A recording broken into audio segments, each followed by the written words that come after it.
Hey, Mike here. I just wanted to let you know that you can listen to Dark Poutine early and ad-free on Amazon Music, included with Prime.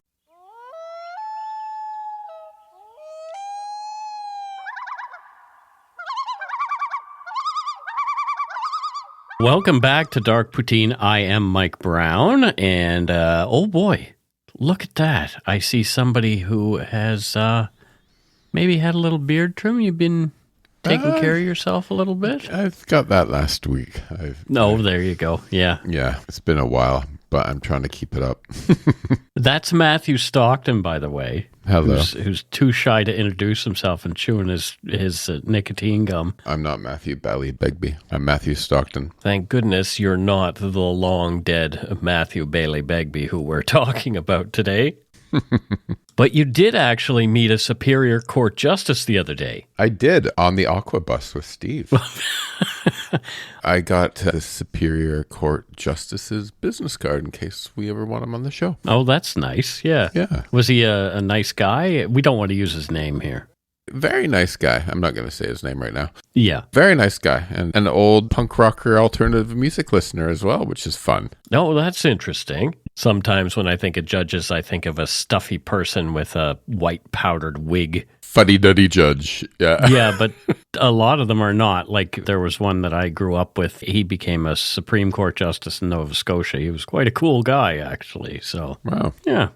Let's get on with the episode. This character is a little more controversial than the one I grew up with. Anyway, let's get into it. The views, information, and opinions expressed during the Dark Poutine podcast are solely those of the producer and do not necessarily represent those of Curious Cast, its affiliate, Global News, nor their parent company, Chorus Entertainment. Dark Poutine is not for the faint of heart or squeamish. Listener discretion is strongly advised. We're not experts on the topics we present, nor are we journalists. We're two ordinary Canadian schmucks chatting about crime and the dark side of history. Let's get to it. Put on your toque, grab yourself a double and a Nanaimo bar. It's time to scarf down some Dark Poutine. You are responsible for obtaining and maintaining at your own cost all equipment needed to listen to Dark Poutine. Dark Poutine can be addictive. Side effects may include, but not be limited to, pausing and questioning the system, elevated heart rate, pondering humanity, odd looks from colleagues as you laugh out loud at work, family members not into true crime worrying about you. Positive side effects may include some perspectives and opinions that you disagree with, as well as some wokeness and empathy. If you don't think Dark Poutine is for you, consult your doctor immediately.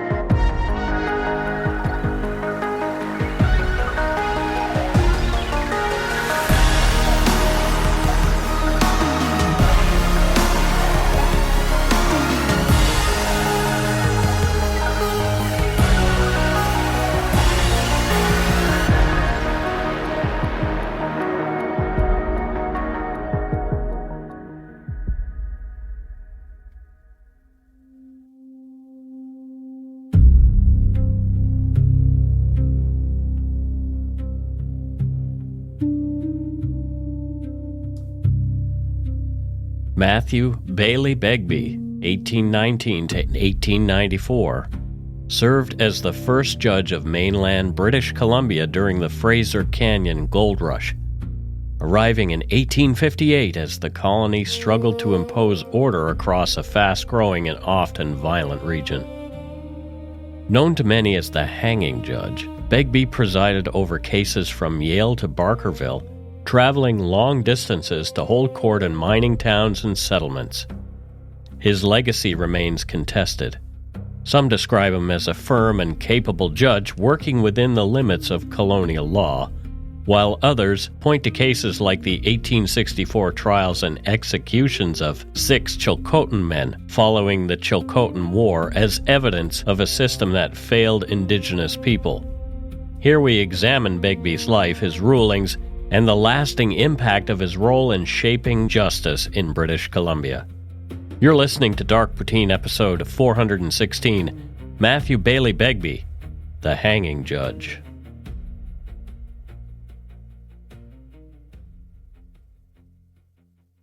Matthew Baillie Begbie was born on May 9, 1819 on the island of Mauritius, then a British colony in the Indian Ocean. His father, Colonel Thomas Sterling Begbie, served in the British Army, and his mother, Anna Maria, was from a well-connected family.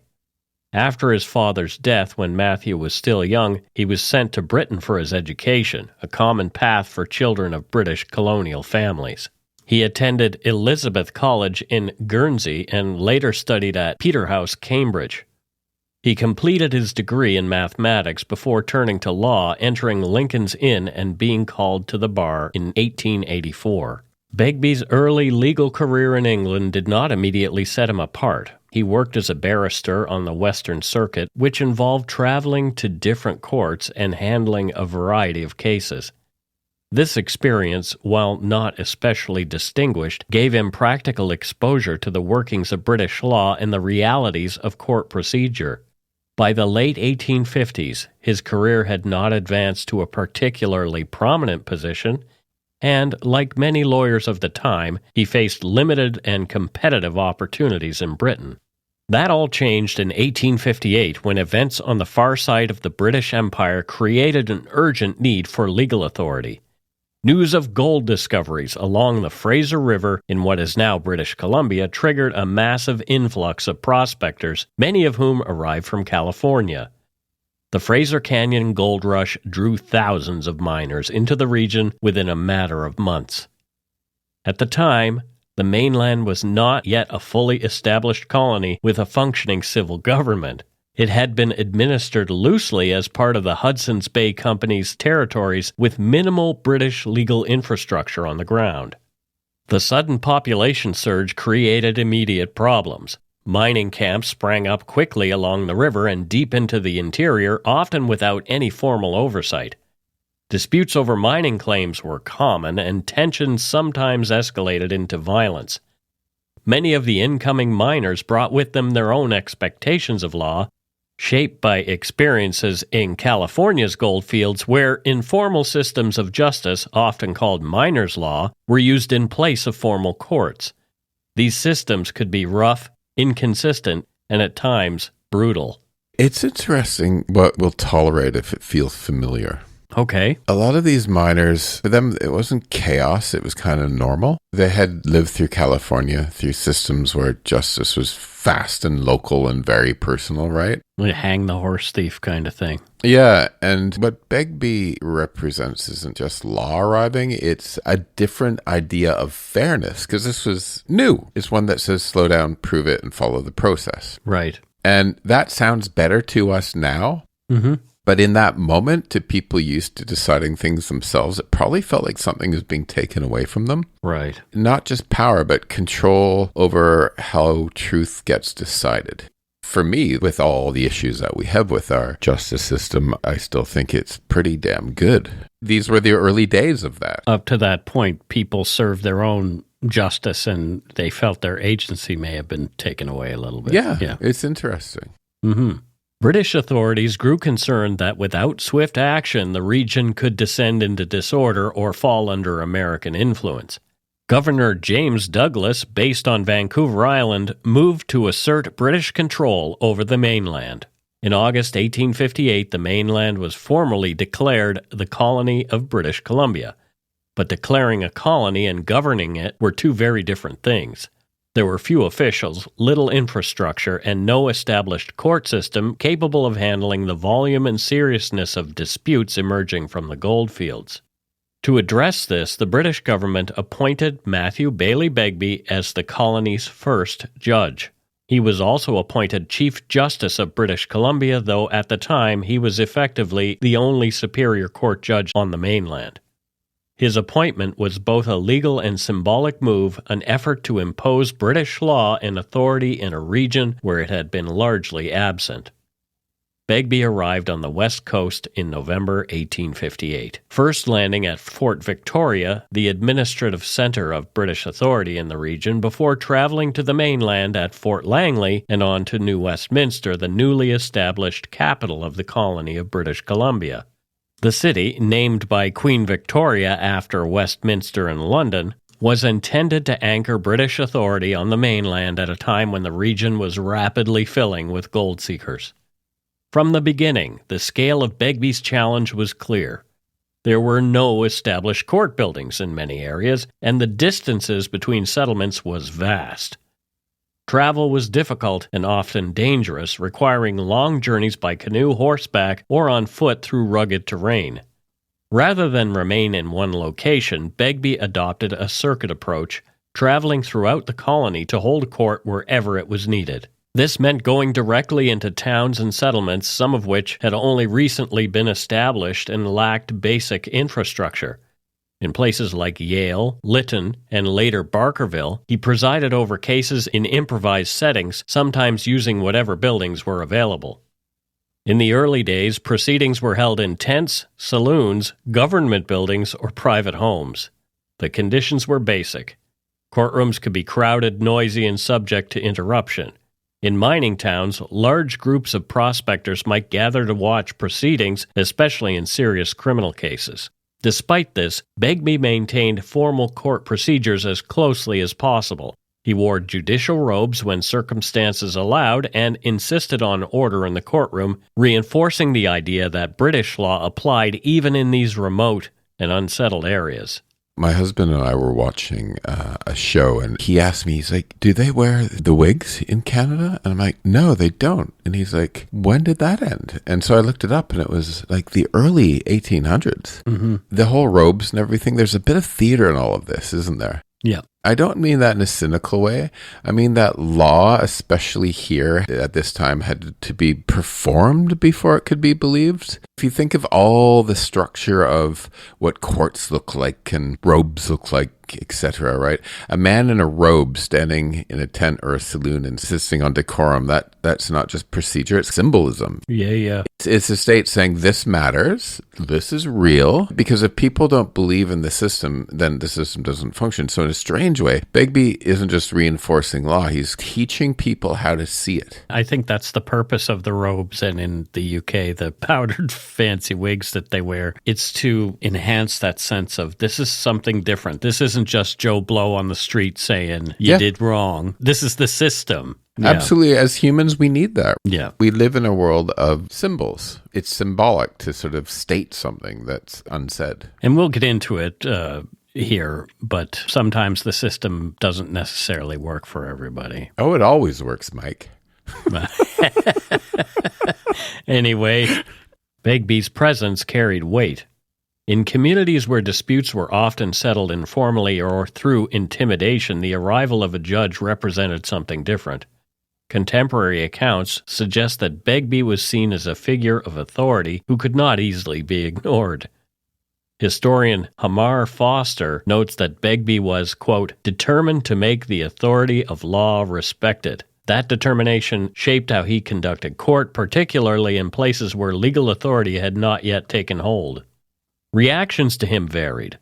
Some miners and settlers welcomed the presence of a formal legal system, especially when it offered a way to resolve disputes without violence. Others viewed it with suspicion or frustration, particularly when court decisions ran counter to local customs or to expectations shaped by earlier California gold rushes. Begbie's insistence on procedure and his direct manner in court contributed to a reputation for being strict, though that reputation would grow more complex over time. The cases he heard in these early years reflect the conditions of the gold rush. Disputes over mining claims were common. With large numbers of miners arriving and moving frequently, boundaries were often unclear, and competing claims could lead to confrontation. Begbie's court provided a forum to settle these disagreements through evidence and testimony rather than by force. These cases required him to interpret and apply regulations that were still being developed, adding another layer of difficulty. Criminal cases were also part of his workload. Theft, assault, and in some instances, murder came before the court. The presence of weapons, alcohol, and large transient populations contributed to tensions in some mining communities. Begbie presided over jury trials following British legal procedures as closely as conditions allowed. Juries were typically composed of local settlers, all men, which meant that the verdicts reflected to some extent the views and biases of those communities. One of the earliest and most cited criminal cases in colonial British Columbia was the trial of Ned McGowan and others during the so-called McGowan's War.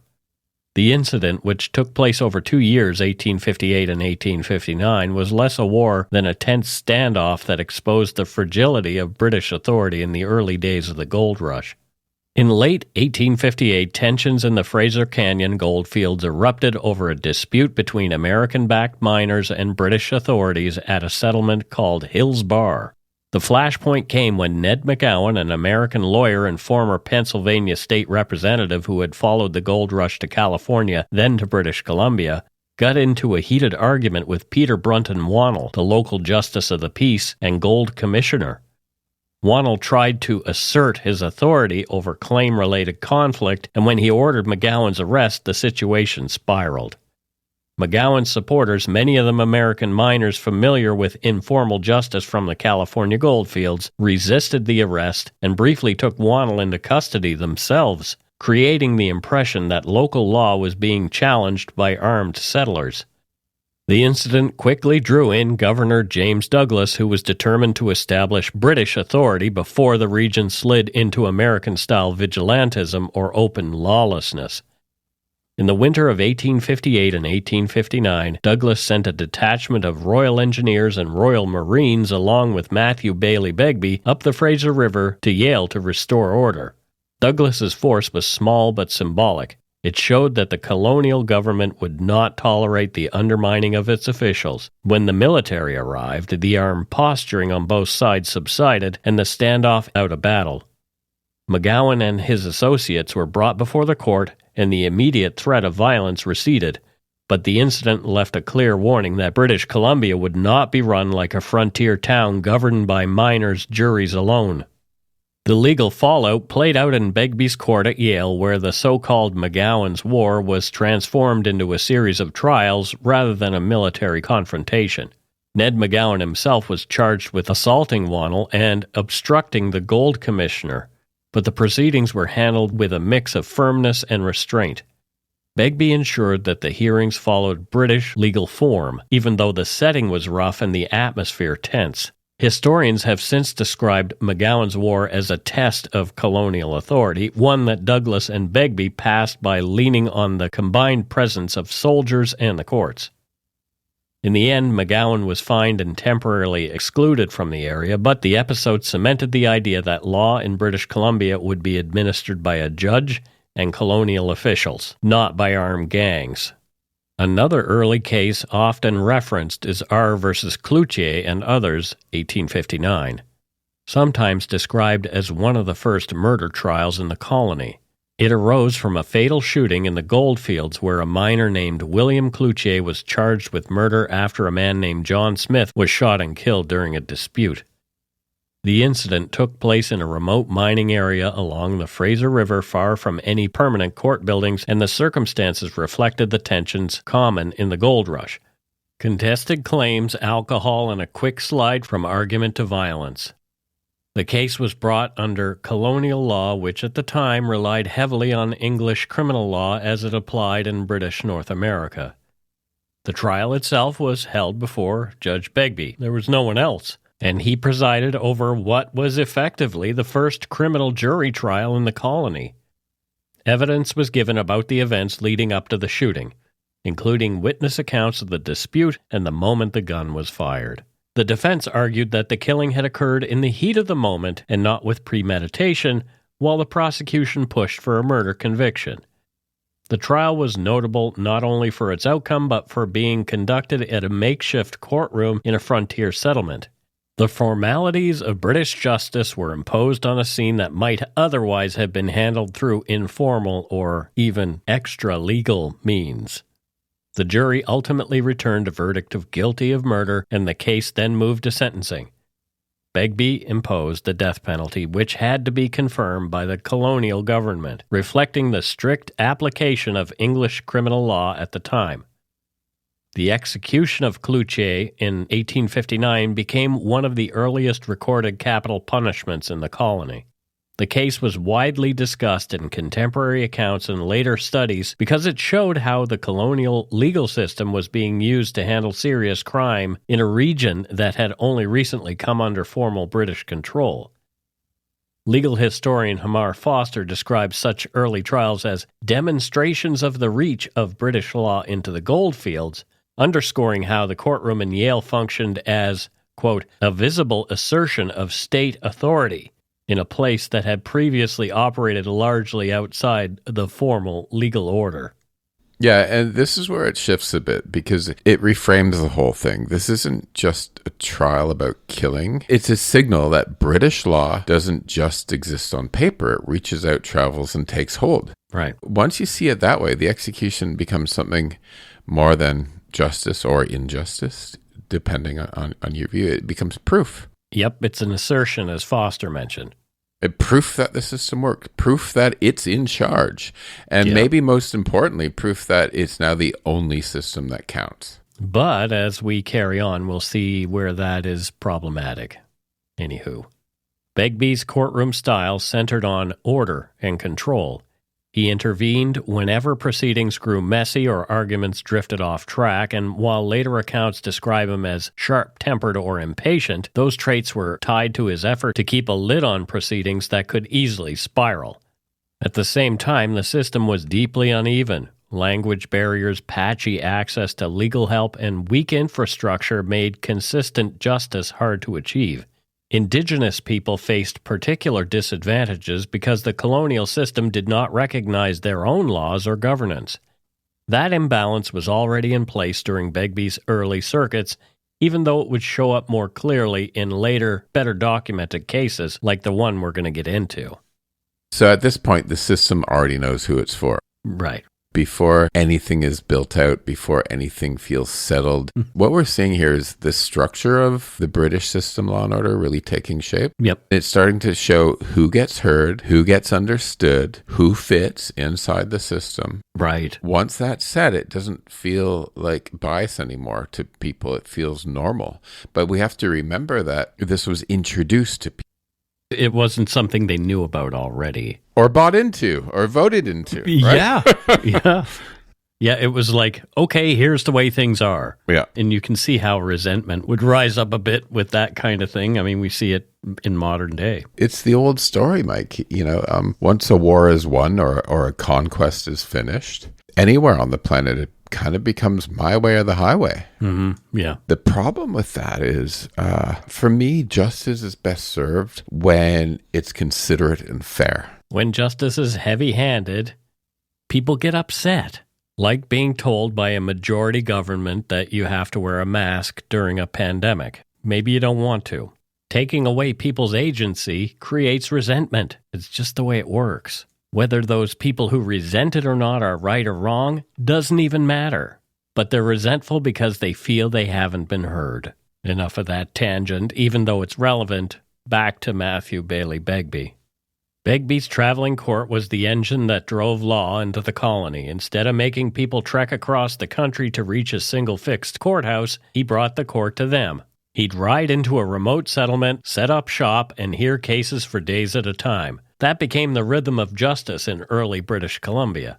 With no permanent courthouses to speak of, the law itself was mobile, carried on horseback by a judge and a handful of officials. Begbie made British law feel real in places where it had never existed before. He shaped the procedures, enforced the regulations, and essentially built a functioning legal system from the ground up. The decisions he handed down became the early precedents that would guide how the colony dealt with everything from mining disputes to theft, assault, and murder.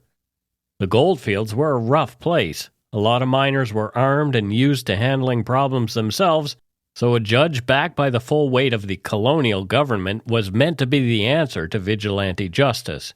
And the social mix made things even more complicated. British subjects rubbed shoulders with American miners, European adventurers, and large numbers of Chinese laborers, all of them living and working on land that overlapped with indigenous territories. There were constant tensions over land, work, and who had the right to give orders, and the colonial court simply wasn't designed to sort those conflicts out fairly. When we come back from the break, we're going to step into the part of Begbie's story that still sparks real debate today. A moment where the gallows, colonial law, and Indigenous resistance collided in a way that still shapes how he's remembered as a hanging judge.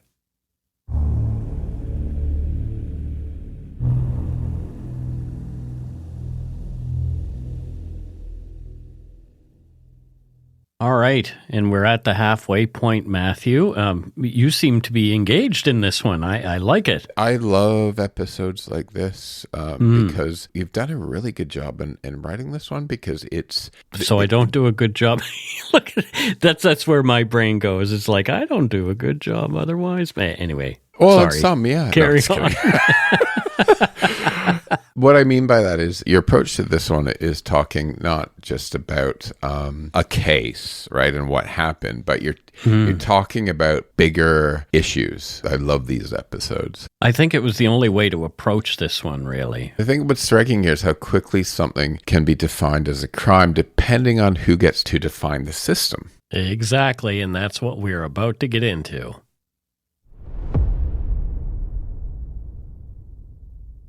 In 1864, British Columbia's colonial government was trying to pull the mainland together with roads and telegraph lines, one of the boldest projects running from Butte Inlet on the edge of the Pacific deep into Chilcotin territory toward the Fraser River. The road was being pushed by an entrepreneur named Alfred Waddington, a Vancouver Island capitalist who saw a route through the interior as a way to profit from the goldfields in the growing colony. His crews were mostly settlers and laborers, men who had followed the rush and were now swinging axes, hauling logs for wages after failing in their quest for gold. To these men, the land was just forest and rock. To the Chilcotin, it was a lived-in world of trails, hunting grounds, and village systems where every bend in the river carried stories and obligations. The workers moved into Chilcotin territory without treaties, without clear permission, and without any meaningful negotiation. The Chilcotin leadership had not been asked whether a road could cross their land, nor had they agreed to share power over it. The workers' camps appeared suddenly, cutting trees and leaving scars through valleys that had long served as hunting and gathering routes. The Chilcotin watched as the project pushed further into familiar spaces where people had always hunted, fished, and traveled. The road party lived rough. Canvas tents, open fires, wind thrashing through the trees, and constant sound of axes and saws. From the Chilcotin perspective, every tree felled was another step towards strangers owning what had always been theirs. The road was a claim, and the men who built it were the advanced guard of that claim. Among the men working on the project was Thomas Carnaby, a biochemist and surveyor, and Captain William Waddington, brother of Alfred Waddington and a key figure in the road party. Carnaby was a trained professional brought in to help map the route and make the terrain legible to colonial engineers. William Waddington was a naval officer turned entrepreneur accustomed to command and authority. Alongside them were laborers such as Charles Miller, George Sherritt, and others whose names survive in uneven ways, men hired from the coast or pulled off their jobs into this wet, difficult push through the interior. The project was hard, slow, and expensive, but the dream of a usable road kept the effort moving forward. The Chilcotin leaders watched and argued about what they should do. Chiefs like Chilcotin and Tsilhqot'in were part of a broader network of Chilcotin communities whose leaders debated the road's threat. The colonial government had moved forward without treaties, without compensation, without any recognition of Chilcotin sovereignty, and without explaining what finished road would mean for their territory. The Chilcotin saw the answer for themselves.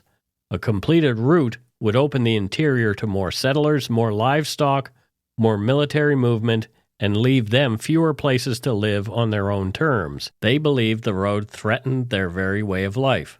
In historian John Lutz's words, the Chilcotin saw the road project as an attack on their land and their people, and they responded accordingly. This was a tragic decision by leaders who believed they were running out of options. Yeah, and this changes how you see it. It takes out chaos and it puts it into choice. Yeah. A decision made under pressure. And then once you see it that way, you can't dismiss it as senseless, because what looks like a crime from one side can look like protection on the other side. It was absolutely protection to those people. On April 30th, 1864, a group of Chilcotin men intercepted the road party near the area that would later be associated with the Chilcotin Road. The men who carried out the killings were Chilcotin leaders and warriors acting under authority of their governance structures. Historical records name Chiefs Chilcotin and Tsilhqot'in among those who led the attack, along with other Chilcotin men whose names appear in colonial sources such as Tsilhqot'in, and several others. The exact number of participants varies slightly across different tellings, but the core group consisted of the Chilcotin leaders. The workers were caught off guard, and in the confrontation, at least 12 men were killed, including Thomas Carnaby, William Waddington, and several of the laborers. The bodies were left where they fell, and the Chilcotin withdrew, leaving the message that the road would not pass through their territory without serious consequences. The killings horrified the colonial government and settlers, who saw the event as a massacre rather than a defensive action. News of the attack spread along the coast, and the Chilcotin were painted in the press and official commentary as savage killers. The human reality on both sides was much different. The workers were not just tools or symbols. They were people with families and futures. And the Chilcotin were not savages, as they had been alluded to, but leaders defending a way of life. The colonial government responded by dispatching a military force under Colonel William George Cox into the interior, and for months, Chilcotin leaders were hunted. The landscape was rugged and unfamiliar to the colonial troops, and the pursuit was long and difficult. Chilcotin men, including Chiefs Chilcotin, Tsilhqot'in, and others, evaded capture for weeks, moving through forests and over mountains. The Chilcotin leadership knew that if they were taken, the outcome was likely to be dire. They knew very well that the colonial government was determined to make an example of them. The colonial authorities tried a mix of threats and promises. They offered safety to those who surrendered, telling the Chilcotin that they would be treated fairly and tried in court rather than summarily executed. These promises were made in a language many of the Chilcotin did not fully understand, and in a legal system they had no part in creating. Some leaders chose to surrender under those assurances, others were tracked down or captured. By the fall of 1864, 6 Chilcotin men, Chilcotin, Tsilhqot'in, Tsilhqot'in, Lutas, and Piat, had been brought into colonial custody and were being held while the government decided what to do next. The colonial government decided that the killings of the road workers were acts of murder, not of war or of cultural self-defense. The men were held in custody and began passage through a system that had no place for Chilcotin law or indigenous forms of justice. Governor Frederick Seymour, advised by his officials, chose to treat the incident as a criminal case under British law, a decision that set the stage for what would become one of the most politically charged trials in early British Columbia. This is where the problem lies with this application of law. Yeah. It's interesting, isn't it? Because back then, all of this was new. But on the flip side, you can understand if an empire is trying to be an empire, that it needs the mechanics of the law and what's deemed by the rulers to be acceptable or not. Back in these days, the idea of empire and, no, we're coming in and we're conquering was brutal, like it has been through history. Yeah. You know, we've seen people go into villages and kill every single man in the village. Yeah. History is horrible, man. It's just absolutely horrible. It's interesting to look back on what was considered progress at the time. Yeah, progress can be bloody. So the 6 men were first brought before the colonial authorities in Quesnel, where an initial hearing was held. The proceedings were rough and improvised, conducted under military and administrative oversight rather than in a fully established court. The Chilcotin men had little access to legal representation, and the language barrier meant that many of the questions, charges, and procedures were only partly understood.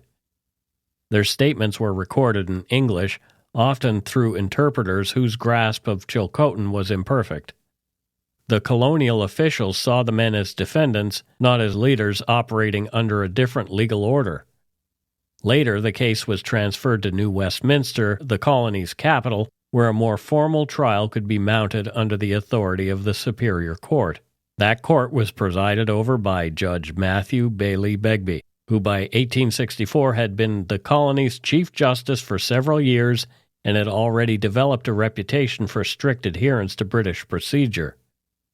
In the Chilcotin case, Begbie followed the usual colonial pattern. The accused were formally charged with murder, a jury was impaneled from local settlers, and the trial was conducted under English criminal law as it applied in the colony. The prosecution treated the killings as straightforward criminal acts, emphasizing the number of men who died and the fact that the victims were unarmed workers engaged in construction. The Chilcotin leaders, by contrast, tried to explain that they'd acted in defense of their territory and their people, but the colonial court did not recognize that context as a legal defense. Yeah, and from there's really nowhere to go. No. Because if your world doesn't fit inside the system, you don't have a way to argue within it. Right. You can explain it, but you can't translate into something that the court will accept. Because once the balance of power has been shifted like this, so does the meaning of what happened. And what was defense in one world, being pre-conquered, I'll say, right, becomes a crime in another. And the new system doesn't have to account for the old system. Yeah. This is a rough topic for people talking about this. And I'm sure we're going to get some interesting feedback, but I don't really care. I'm interested in seeing justice, fair justice, not just this lopsided thing that we see in this case. Begbie's role in the proceedings was central and highly visible. He instructed the jury on the law, insisted on formal procedure, and presided over the weighing of evidence. In his own summary of the case, Begbie described the events as, quote, a series of murders committed by the accused upon the workmen engaged on the proposed road, end quote. A line that later appeared in colonial accounts and in later retellings, such as the Vancouver Province's historical sketch of the Chilcotin, published on April 21, 2018. In his charge to the jury, Begbie emphasized that, quote, the law recognizes no distinction between the life of the settler and that of the Indian. Both are equally protected, end quote. A phrase that was later used to suggest impartiality, though in practice the system offered far less protection to Indigenous people than to settlers. The jury returned a verdict of guilty of murder, and Begbie passed the mandatory death sentence, which still required confirmation by the colonial government. That confirmation was obtained. The executions took place in 1864, with 5 of the Chilcotin chiefs, Chilcotin, Topet, Tsilhqot'in, Tsilhqot'in, and Lutus, hanged in Quesnel in November, their deaths carried out in public view as a warning to other Indigenous leaders who might resist colonial projects. The 6th man, Piet, died in custody under disputed circumstances, bringing the total of Chilcotin leaders executed in connection with the Chilcotin incident to 6.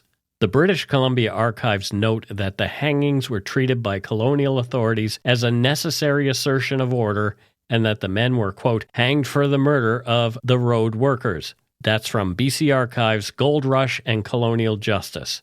To the Chilcotin, the executions were a brutal enforcement of colonial authority over their territory, not a fair application of justice. One of the lines you said in there is a necessary assertion of order. And that's what really matters here, just in terms of how we're unfolding this. Because once something is seen as necessary, it stops being questioned in the same way. It becomes part of maintaining stability. And when that happens, even severe actions can start to feel justified. And let's be honest, this is a horrible, horrible extreme action taken on by the Crown. This wasn't the only case in which this occurred at the time. The Chilcotin War was part of a larger pattern in the colonies. Across the late 19th century and early 20th centuries, Indigenous defendants in Canadian colonial courts faced language barriers, little or no legal representation, and all-settler juries. Evidence was filtered through colonial officials, and the courts cared more about protecting settler property and order than about recognizing Indigenous rights or laws. Legal historians Hamar Foster and Philip Gerard have shown that British Columbia's colonial courts treated Indigenous people as subjects of the Crown, not as members of sovereign nations with their own legal traditions. Inside that system, Begbie was fairly conventional. He followed British procedure, applied the rules of evidence, and worked within the criminal law of the day. He sometimes acknowledged cultural context or gaps in the prosecution's case and occasionally pushed back against overly harsh outcomes. But individual fairness couldn't fix the shape of the system itself. As John Lutz puts it, quote, "The colonial legal system was not designed to mediate between equals but to administer colonial rule over Indigenous peoples." Begbie worked inside that hierarchy, and his rulings helped cement it. Yeah, and this is the challenge that we have with Begbie right now. Mm-hmm. You can't just paint him as being this horrible monster of an individual at all. Right. Because he wasn't. But he was a monster to the Chilcotin people, of course. I see where you're going. This is where we get very uncomfortable because he's not stepping outside the system. He's working exactly within the rules that he was given and how to met them out. He's applying the law as it exists. That's what judges do. If the outcome feels wrong now, it's not just about him. It's about the structure of what he was a part of and what that structure was built to do. Right. So he's not a monster. It was kind of a monstrous way of asserting rule and power. The system is the monster. Yeah. And yeah. But yeah, like the system, sure. Yeah. The system is broken and the system does what it does and people followed the rules within the system. But then again, where's the personal responsibility come in? It feels like, I don't want to go there, but it's like saying I was just following orders. But kind of that's what he was doing, right? And so what I'm trying to say here is, yeah, he was a dickhead for doing this, right? That's clear to me. But it's bigger than that, and it's bigger than him. If it wasn't him, it would have been some other person. Right. After the 1860s, Matthew Baillie Begbie remained a central figure in British Columbia. He continued to serve as the colony's Chief Justice after it joined the Canadian Confederation in 1871, becoming the province's first Chief Justice. He presided over the Superior Court in New Westminster and later in Vancouver, and his name appears on the rolls of some of the earliest recorded cases in the province's appellate system. Begbie was knighted in 1875, becoming Sir Matthew Baillie Begbie, in recognition of his long service in the colonial judiciary. Throughout his later years, Begbie was seen as a pillar of the legal establishment. He was later known for his vast knowledge of British law, his insistence on procedure, and his deep familiarity with the people and places of the province. His travels continued. Even as the colony stabilized, Begbie rode and boated through the interior to hear cases in remote communities, earning a reputation as a judge who would go where others would not. He retired from the bench in 1891 and was succeeded by others who inherited the institutions he'd helped shape. Begbie died in New Westminster on June 11, 1894 at the age of 75, and his death was reported in newspapers across the province as a passing of a major figure in British Columbia's early history. For more than a century, colonial-era histories and school textbooks in British Columbia told the story of the Chilcotin War as a tale of a savage attack and colonial justice rightly done. The Chilcotin men were consistently described as murderers, and the hangings were presented as a justified response. In the Chilcotin community, the memory was different. The men were seen as leaders who defended their people and their land against invasion. In 2014, Chilcotin National Government Chief Roger Williams stated, quote, "Our ancestors did not commit murder. They were protecting their homes and families from an invasion." That alternate view gradually gained traction in broader public discourse, culminating in an official Canadian government response in 2018. On March 26, 2018, Prime Minister Justin Trudeau delivered a statement on the exoneration of the 6 Chilcotin chiefs. Speaking at the Legislative Assembly of British Columbia, he said, quote, "The Chilcotin War of 1864 was an act of Indigenous resistance, not a criminal act. The Chilcotin leaders who were hanged did not commit murder. They were fighting to protect their lands, their people, and their way of life." End quote.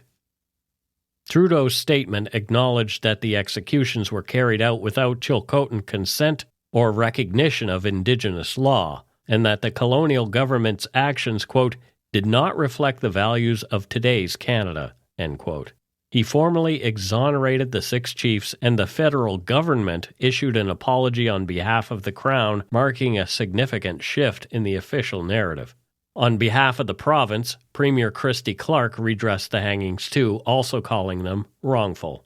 After the governments of BC and Canada formally acknowledged the wrongful execution of the 6 Chilcotin chiefs, the Chilcotin Nation responded by accepting the apologies as an important correction of the historical record, particularly the recognition that the chiefs had acted in defense of their land and had been wrongly labeled as criminals for generations. The acknowledgement restored honor to the chiefs and affirmed Chilcotin oral history, but the leaders made it clear that apologies did not resolve the harm or its lasting impacts. They saw the apology not as closure, but as a necessary step toward a longer process of accountability and change. The 2018 exoneration also forced a reevaluation of Begbie's role. He was not acting alone, but he was the judge who presided over the trials and confirmed the sentences that led to the hangings. The emotional and ethical core of the story lies between the appearance of impartial law and the reality of a system that treated Chilcotin sovereignty as irrelevant. That's the part that doesn't resolve, because both things can exist at the same time. Right. A system can follow its own rules and still leave no room for another way of understanding the world. And that's where this sits. It's not clean, it's not settled, but it's still very much alive. It's kind of the definition of racism, saying that our way of life, the way we do things, our laws are better than those people who have been living here for thousands of years. They, quote-unquote, haven't developed in a way that we find palatable, so we're going to enforce our way of life upon them. And it happens all the time. It happens with new governments to people that already exist as well. It happens within companies. Yeah. A new CEO comes along, the old guard gets tossed out. Yeah. It's that old trope, out with the old and in with the new, when the old was working just fine until the new came along. Begbie's legacy remains contested. Celebrated for decades as a founder of British Columbia's legal order, with streets, parks, and a statue to his name, he was also branded the Hanging Judge, a label that stuck in popular memory. Historians are split.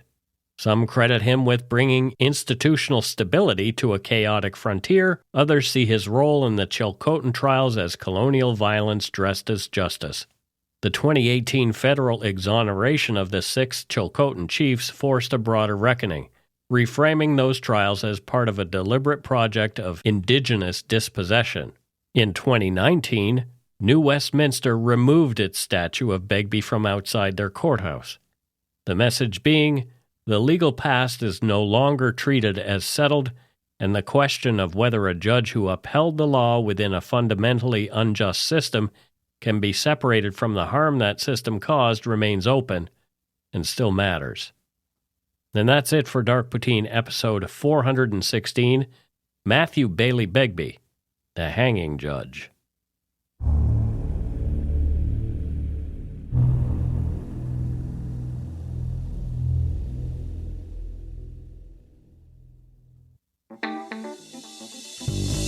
That's right, it's time for voicemails.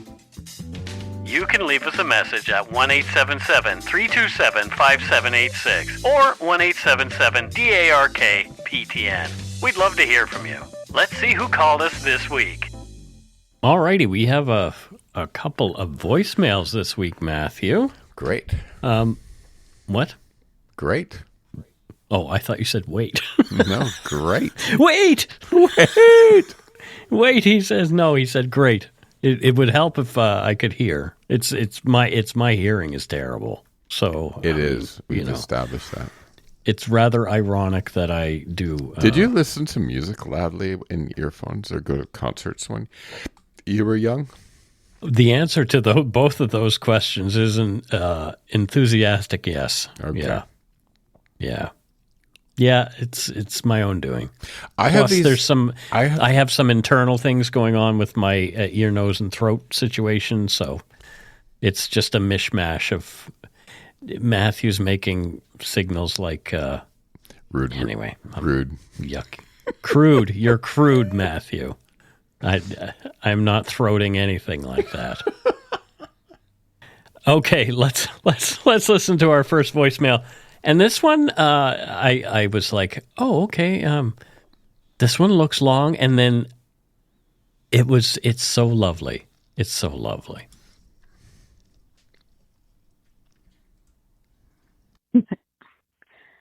Hi there. This is Andréane. I'm sure you can guess from which province I am just based on my name and my accent, perhaps. I've been meaning to call for so long. It's actually kind of embarrassing how long it took me. But as you might know, us millennials are not fond of calling. And it's taken me a little bit of courage to do so today. I'm calling because you guys sounded so sad. And you were just a tiny bit passive-aggressive lately at the end of your episode for not getting any voicemail. But, rightfully so, right? You're working hard and you deserve to get some feedback. Just a tip, maybe ask for emails or text message or something. Maybe more millennials would would write to you. As I said, I've been an avid listener for a long time now. Ever since the girls from my favorite murder mentioned you in one of their episodes, I've been listening. And especially in 2024, because I was then pregnant with my first and then on mat leave. And you were with me to so many doctor's appointments and long hours at the NICU for my preemie baby boy and long stroll around the neighborhood and late night feeding and whatnot. So, I've went through your catalog with my baby. And I truly hope that he understands a little bit of what you're saying. So maybe a tiny bit of your empathy, openness, your views on homophobia and racism and sexism, and especially your critical thinking. All of those might crept a little bit into his baby brain and make him into a nice human being later in life. Perhaps he won't become a serial killer or a criminal or part of the manosphere. Let's all hope that never happens to me and him. So anyway, thank you so much. Your podcast is always very well researched. And I think you don't have researchers, so it's props to you. You're always professional. You always have interesting point of views. And you are respectful of the victims, but also their family and their community. It really shows through it really shows how respectful and empathetic you are, and also funny. So once again, I hope my millennial voicemail is not too bad. It's been a while since I've left one.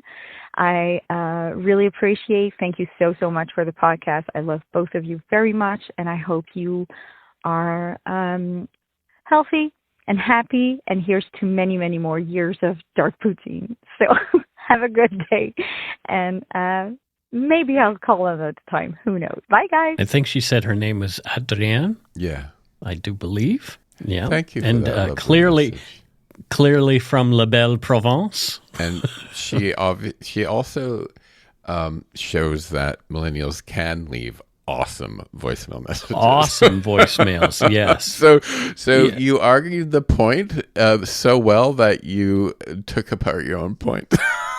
Right? That's true. And it is true we do our own research here. I don't know how these other shows afford to pay somebody. I can't afford to pay myself, so I don't know how anybody is paying anybody for research and that kind of thing, but it is what it is. Holy smokes. I would love somebody to do my research, but then I would have to check it. So, yeah. But yeah, that blew me away. I love it that you don't want your child to be a serial killer or part of the manosphere. Neither do we. Neither do we. We wholly support. We wholly support that not happening. Let's give her a place. Okay, so where in La Belle Provence do you think Adrien is situated, Matthew? Well, so I'm looking at a map of Quebec, and there's a place called, and it's also a trail called Le Grand Brûlé. Grand Brûlé. I have a rule. If I'm in a restaurant and if creme brulee is on the dessert menu, my rule in life is I have to have the creme brulee. Okay. So I need that as a tattoo. I have to have the creme brulee. I have to, and I just picture like creme brulee because it's a hiking trail that it's like at the end of the trail, you get like a really big creme brulee. Oh wow, that's interesting. So you go for a big hike. You have a great day. You burn some calories, and then you ingest. The promise of the end of that trail is a massive, gorgeous creme brulee. Oh wow. So I'm picturing her with her kid on like a little backpack kid, right? And she's hiking the creme brulee trail. The creme brulee trail, perfect. What do you think she does for work? Hikes. She's clearly a busy mom. She's hiking. Oh, she's hiking that trail with the kid, maybe taking some pictures along the way of owls and stuff like that. Yeah, she's showing. Yeah, so she has a blog about the creme brulee trail, and she gets advertising revenue from that. Right. Wow. We do have another voicemail. It's short but sweet. Just like you. Hey guys, this is DJ again. I've called you guys once before. From Pittsburgh, home of Sidney Crosby. Well, home now. But I just, you guys didn't have any voicemails last time, and I just wanted to call in and say, hey, appreciate you guys making these episodes. I love them. Keep doing them. Hopefully I'll get some money to donate soon. Keep up the good work, guys. Love it. So I think at the end he said, go Pens. So Sidney Crosby is the captain of the Pittsburgh Penguins. Oh, I thought it's a hockey team, Matthew. I thought he was talking about Crosby, Stills, Nash, and Young there. Oh no, okay, no. I like when DJ. No, David Crosby is dead. Okay, I like when DJ. Whenever he calls in, I get that song in my head. Last night a DJ saved my life. You know that song? I hear the Smiths. Hang the DJ. Don't hang DJ. No, we don't want to hang especially after DJ. This episode. No, that was nice of DJ to call, but I can't help what my first thought is going to be. You'll notice, DJ, that I did a nice song about you and Mike did a bad song about you. I did a bad song. So next time you call in, you can just call me. It's fine. It wasn't intentional. It absolutely wasn't intentional. It's like sometimes my first thought is really crappy. Really, really crappy. And then I go to myself, well, that's really not nice. So I'm so glad that there's a pause oftentimes between my thought and the words that come out of my mouth. Let's just say that hasn't always been the case, but more so as I mature as a human being, I think. Oh boy. But yes, thank you, DJ. And what does DJ do there in Pittsburgh? It's a steel town, Matthew. Does he have anything to do with that? I was watching, so my husband and I are watching the TV show called The Pit. Which I love. Okay. I love that show. And the second season they open and the main doctor dude is on his motorcycle driving to work. Noah Wiley, yep. And it occurred to me, I don't think I've ever seen images of Pittsburgh, and at least downtown Pittsburgh looks lovely with that river. I was like, wow. It does, yeah. I'm like, Pittsburgh's a really nice looking town. It does, yeah. Everyone says steel or whatever, but like I saw that, I'm like, wow, that image. I saw this yesterday, and it's so funny that he's calling in from Pittsburgh today, because I turned to my husband. I'm like, I would someday love to visit Pittsburgh. It looks like a nice place. I guess media or whatever has pounded ideas about different places into our pumpkins. I don't really know anything about Pittsburgh. I just never saw an image of it, and it's I want to go sometime. Me too. I'd love to go see a Penguins game before Sidney Crosby retires. I think DJ works in a accident and emergency. Oh, sorry, okay. A&E. What do we call it here? It's an emergency department. Yeah. What do they call it? ER. Sorry. Yeah, ER. So DJ works in ER. Okay. In the pit. In the pit. They call it an ED on the pit. An emergency department. Oh, the UK is A&E. Because they couldn't use the words, the letters ER, because Noah Wiley was in the old ER. He was right. And I thought you meant the British can't, because it stands for Elizabeth Regent. I thought that's what you're going to say.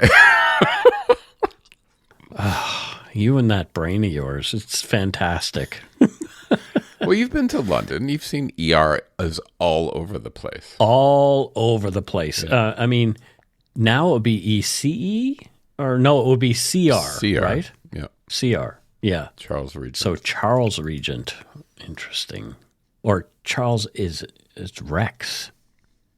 It's Regina and Rex, is it not? I can't remember how it goes. I'm not so keen on Latin. I want to learn Latin. You know, it's interesting. The UK doesn't have counts, but it has countesses. What's the opposite of count? Is it baron? Duke. No, it's baroness. They call a count. I think a count is level of duke in the United Kingdom. A duke. Yeah. Oh, okay. Well, that makes sense. Not. I would rather have counts. Wouldn't you like to be Count Stockton? One chocolate cake.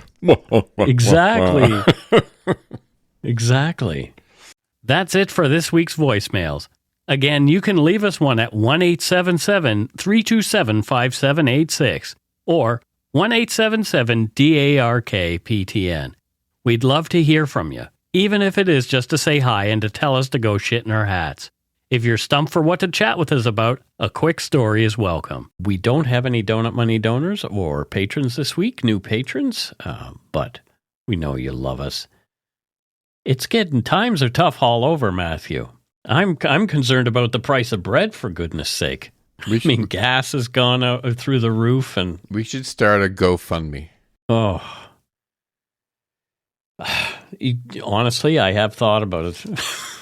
Things are not good. I was listening to a horror podcast from, some of the earlier ones, and they needed to do GoFundMe at one time. And then really? Then they had a countdown of how it was doing. Oh, I don't want. I have a problem with panhandling, but maybe I should ask for help. It's terrible, but what's interesting is, for the first time in my life, I'm really paying attention to what I'm picking up in the supermarket, because it's gotten, before, you're like, food's food, right? But some stuff has gotten so incredibly, insanely priced that it actually matters. You know what I mean? I very well do. Thanks to all our patrons and Donut Money donors, past and present, for your generosity. It helps to keep the show going. You can become a patron of Dark Poutine at patreon.com/darkpoutine. For a one-time donation, you can send us donut money via PayPal or interact using our email address, darkpoutinepodcast@gmail.com. If you don't already subscribe to the show, it would mean a lot if you did. You can easily find Dark Poutine on Apple Podcasts, Spotify, or wherever you listen to your favorite shows. If you haven't gotten yours yet, my 2 books are available to order via links on the Dark Poutine website or anywhere fine books are sold. And speaking of darkpoutine.com, check it out for show notes and other cool stuff. We'd appreciate it if you gave Dark Poutine a like or a follow on Facebook and Instagram. Most importantly, thank you for listening. Tell your friends about us. Word of mouth is a powerful thing. And that's it for this episode of Dark Poutine. So until next time, don't forget to be a good egg and not a bad apple. And yeah, just do your thing. Creme brulee. Creme brulee, as Matthew says. Bye-bye.